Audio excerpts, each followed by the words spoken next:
प्यासे हो तो ये क्या है? हाँ, मग है। और इसमें क्या है? गर्म चाय है। ठीक है। और अगर तुम क्रोधित हो तो ये क्या है? हथियार है। चाय गर्म है, तुम्हें भी गर्म कर देते हैं और उसके बाद फिर ये फेंक के भी मारेंगे।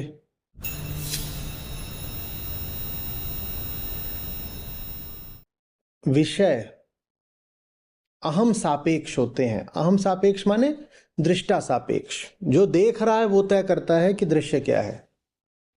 तुम प्यासे हो तो ये क्या है? हाँ, मग है। और इसमें क्या है? गर्म चाय है। ठीक है। और अगर तुम क्रोधित हो तो ये क्या है? हथियार है। चाय गर्म है,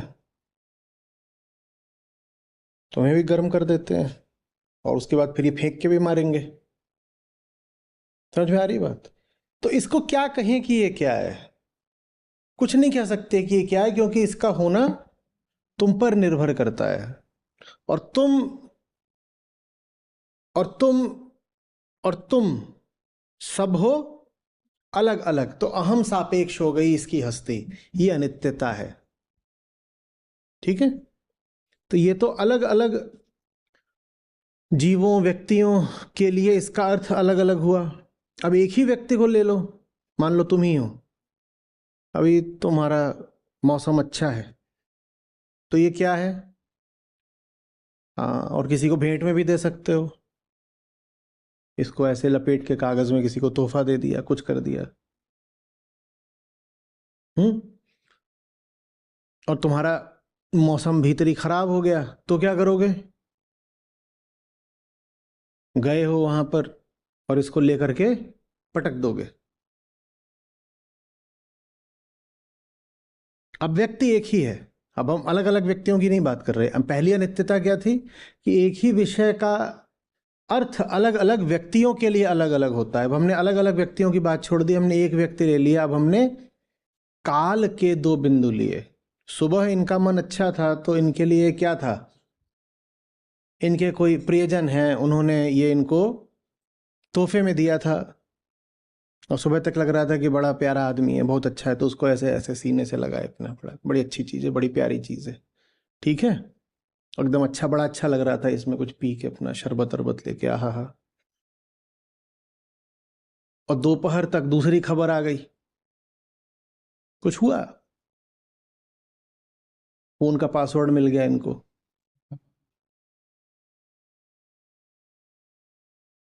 मौसम बदल गया, जज्बात बदल गए, हालात बदल गए, सब बदल गया। शाम को ये क्या ऐसे पांच और पटक पटक के तोड़े जा रहे थे। पूरा ही बदल गया। ये क्या था? सुबह ये क्या था और शाम को ये क्या हो गया? एक ही व्यक्ति है। काल का प्रहार ये नहीं झेल पाया। इसकी हस्ती, इसका अर्थ स्थायी नहीं रह पाए काल के सामने। हस्ती क्या थी? ऐसा था समूचा सुबह तक, और शाम आते आते क्या हुआ? कई टुकड़े हो गए। इसकी हस्ती भी गई और इसका अर्थ भी गया। सुबह ये प्रेम की निशानी था और शाम आते आते ये बेवफाई की, घात की निशानी बन गया, धोखे की निशानी बन गया। अर्थ भी गया और इसकी हस्ती भी गई। और तुम नहीं भी तोड़ो मान लो इसको, तो भी काल तो इसको तोड़ ही डालेगा। तो ये अनित्य है, क्योंकि काल के सामने ये टिका नहीं रह पाएगा, न तथ्य के रूप में न अर्थ के रूप में। इसका तथ्य माने ये जो इसका शरीर है, इसका शरीर भी काल बदल देगा और इसका जो अर्थ है वो भी काल ऐसे पलक झपकते बदल देता है। समझ में आ रही बात? तो ये अनित्य हो गया। पहली अनित्यता हमने क्या बोली थी? एक ही वस्तु का या एक ही विषय का अलग अलग अर्थ होता है अलग अलग व्यक्तियों के लिए। कोई वस्तु दिखा दो, जिसका एक ही अर्थ हो सबके लिए, नहीं होता है।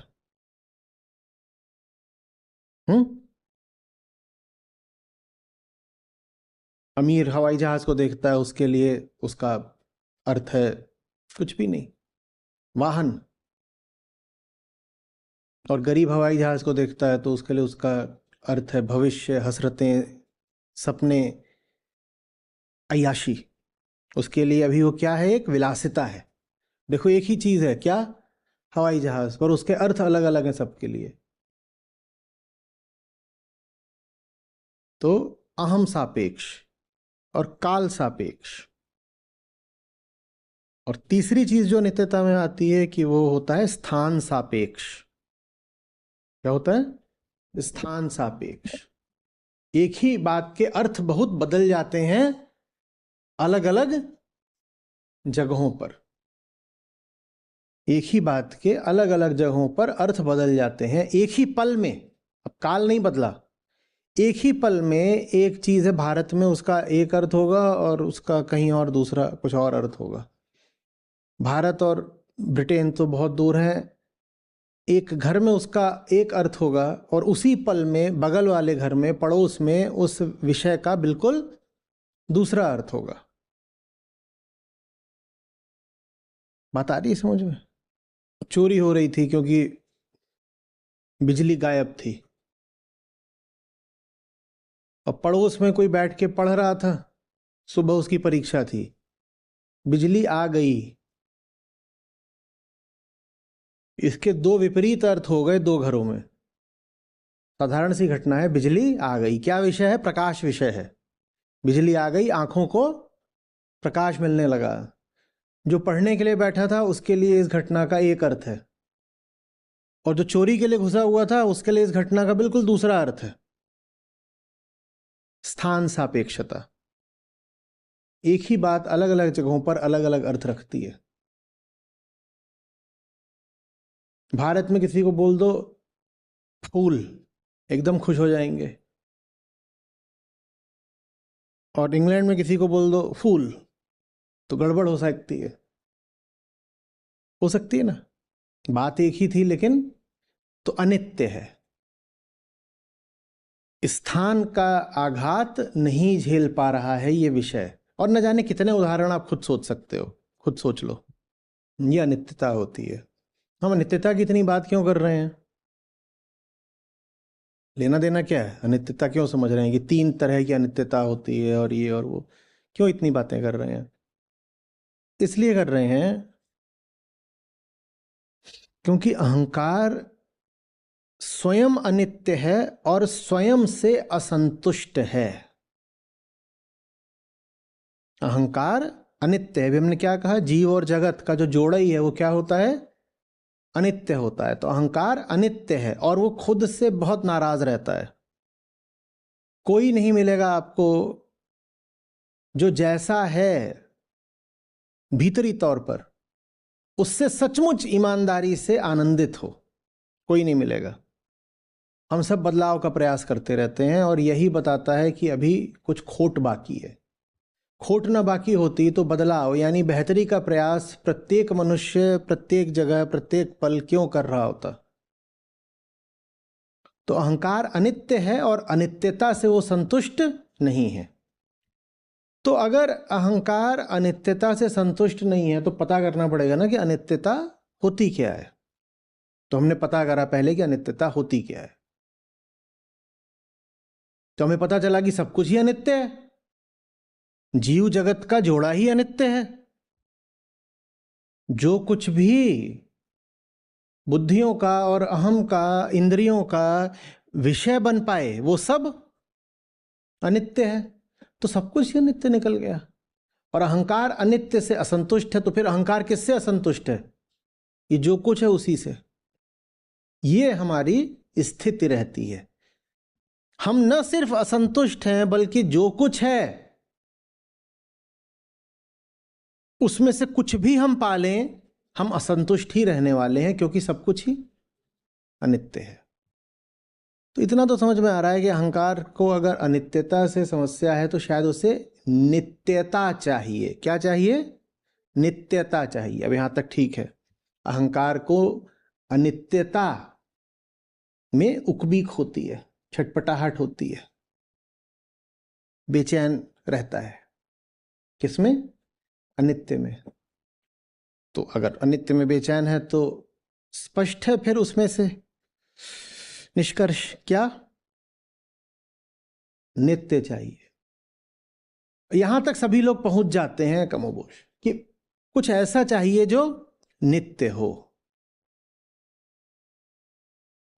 क्यों नित्य चाहिए? क्योंकि नित्य के साथ वो 3 खतरे नहीं होते जो अनित्य के साथ हैं। अनित्य के साथ पता है क्या खतरा है? धोखा देता है। तुम उसको एक बात समझते हो, वो कोई और बात निकलता है, और जो बात वो निकलता है वो बात भी नहीं होता है। क्या करें? और चाहिए आपको कुछ ऐसा जिस पर आप टिक सको। टिक नहीं सको, जिसको अपना आधार ही बना लो, जिस पर खड़े ही हो सको। खड़े भी नहीं हो सको, जिस पर बैठ सको। बैठ भी नहीं सको, जिसमें समा ही जाओ पूरी आश्वस्ति के साथ कि अब मामला पक्का है, यहां कोई धोखा नहीं होगा, कोई चोट नहीं मिलने वाली, जो चीज जैसी दिखाई दे रही है वैसी ही है। पर अनित्य में ऐसा होगा नहीं। 3 तरह की अनित्यताएं। क्या? काल सापेक्ष, स्थान सापेक्ष और अहम सापेक्ष, माने जीव सापेक्ष। काल सापेक्ष का मतलब जो चीज आज जैसी है और कल वैसी नहीं रहेगी, तुमने भरोसा कर लिया, अगले दिन ठोकर खाओगे, दुख। तो अनित्यता बराबर दुख। ऐसे लिखो, अनित्यता बराबर धोखा बराबर दुख। जहां कुछ अनित्य है वहां तुरंत घंटी बज जाए भीतर कि अब धोखा मिलेगा और दुख होगा। धोखा पड़ने ही वाला है।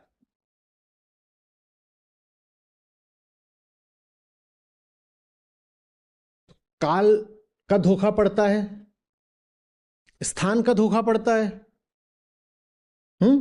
कोई चीज है जो यहां बड़ी अच्छी लग रही थी और कहीं और उसको देखा तो वो फिर किसी काम की नहीं निकली, कुछ जमा नहीं। हम तो मूल्य दे बैठे किसी वस्तु को किसी खास जगह पर जगहें बदलती हैं, जीव एक ही जगह पर नहीं रह सकता। जगह बदलते ही क्या हुआ? उस वस्तु का मूल्य कुछ और निकला, उस वस्तु की प्रकृति कुछ और निकली, फिर धोखा खा गए।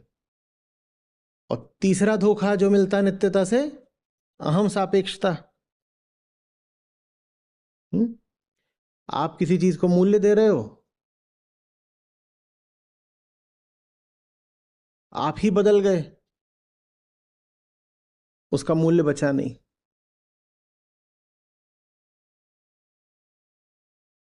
आप जिस चीज को मूल्य दे रहे हो उसको लेके आप समाज के बाजार में चले गए, दूसरा व्यक्ति उसका मूल्य कर नहीं रहा, वो किसी और चीज का मूल्य कर रहा है, आप फिर धोखा खा गए।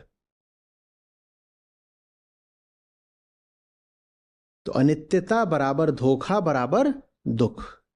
तो इसलिए अध्यात्म में नित्यता को बहुत बड़ी बात कहा जाता है।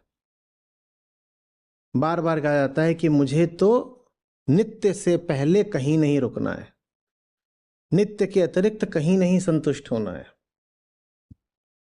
अनित्य क्या करता है? धोखा देता है, और धोखा देता है तो दुख होगा।